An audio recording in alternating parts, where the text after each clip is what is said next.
Bilang isang aspiring YouTuber, alam ko lagi kayong nanonood ng mga YouTube tips kagaya nito. At minsan yung iba sa sobrang tagal naiinip na dahil walang nangyayaring growth. Baka naman hindi na sa content yung problema nyo. Baka po nasa gamit nyo na yan. So dito guys, i-discuss ko po yung mga budget-friendly equipment na pwede nyo gamitin as a new YouTuber para kahit papano makatulong ito sa pagangat ng inyong mga videos, channel at views dito sa YouTube. So hindi na natin papatagalin yan guys, kilala nyo naman si DJMA, straight to the point, direct to the point na paliwanag, let's go. Okay? So guys, reality, no, wala na pong libre sa mundong ito. So kahit papaano kailangan natin ng budget para makabili ng mga bagay na pwede natin gamitin sa paggawa ng content. Okay? So ano nga ba yung mga basic equipment na pwede natin gamitin at yung pinakang kailangan natin para makapag-produce tayo ng content dito sa YouTube? Okay? So yung pinakang una guys, syempre dapat meron tayong camera. No, hindi nyo kailangan ng mamahaling camera.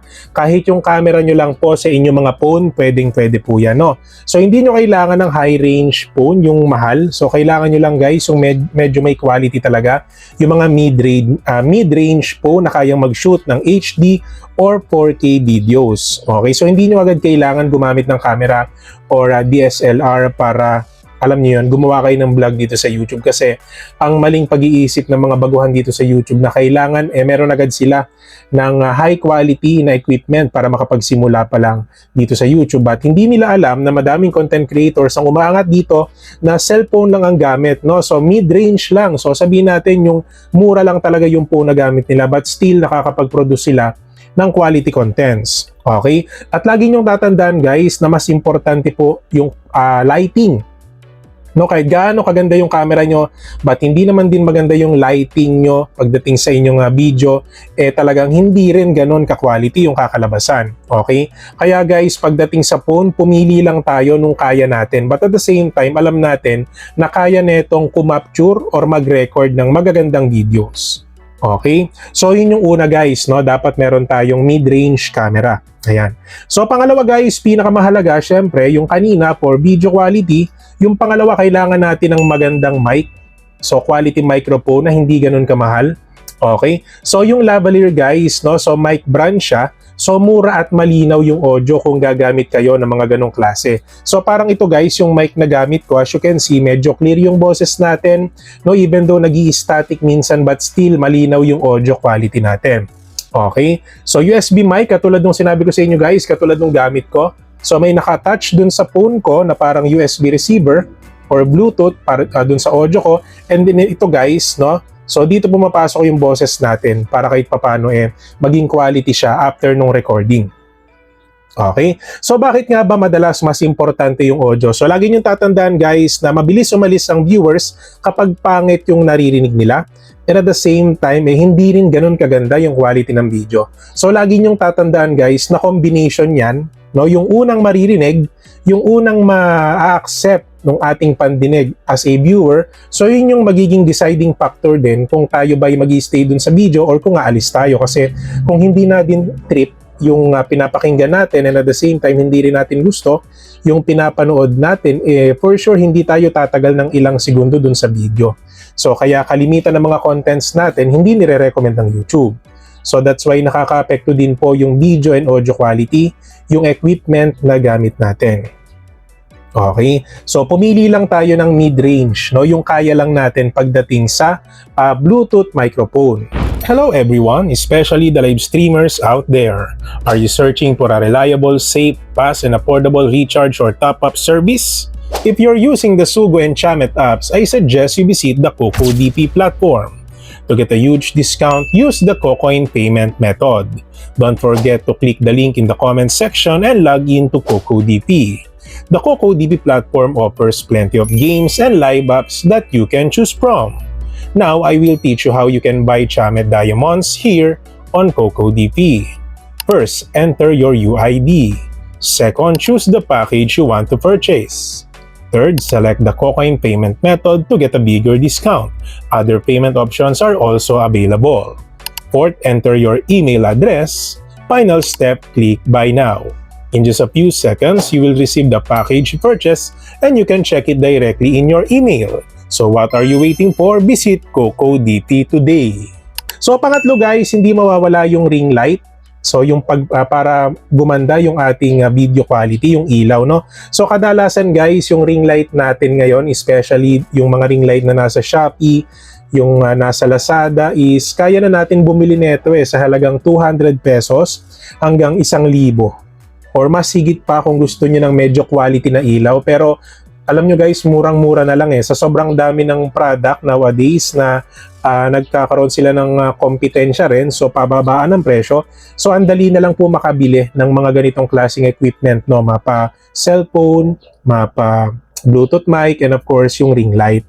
Okay? So ayun, nakakatulong ito guys para mawala yung shadows, para mas maging professional ang itsura ng video.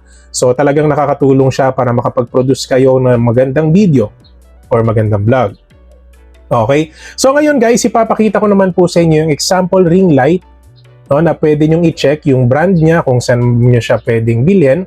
So itatag na lang po natin yung product, no, dito sa ating video para kahit papano makapamili kayo dyan at mas maging maganda po yung quality ng mga videos natin. Ayan. So yan po yung example ng ring light guys.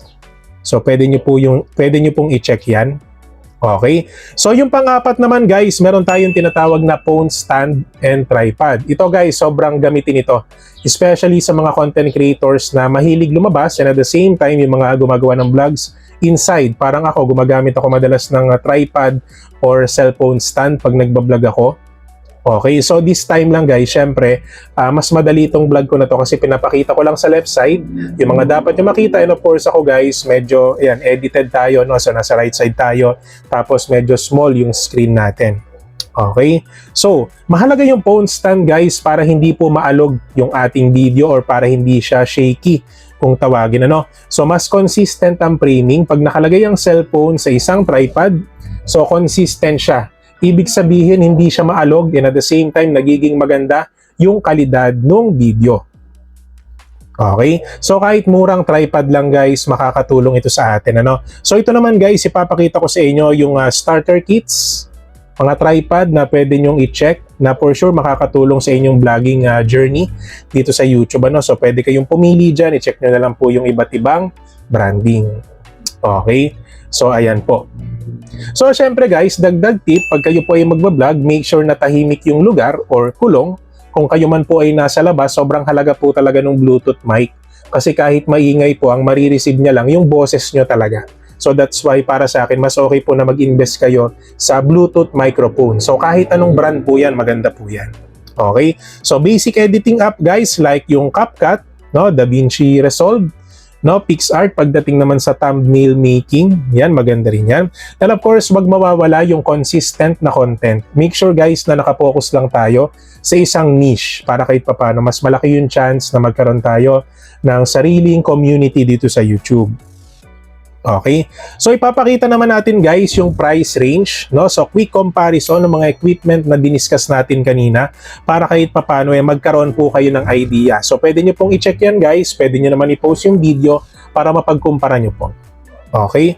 So yung final advice ko sa inyo guys, magsimula kayo dun sa mga bagay na meron kayo, no? So start with what you have. So yun yung pinaka the best na gamit na meron kayo kung ano yung mga gamit na meron kayo sa ngayon. Okay? So, wag kayong gumastos ng malaki kung hindi pa talaga kaya, no?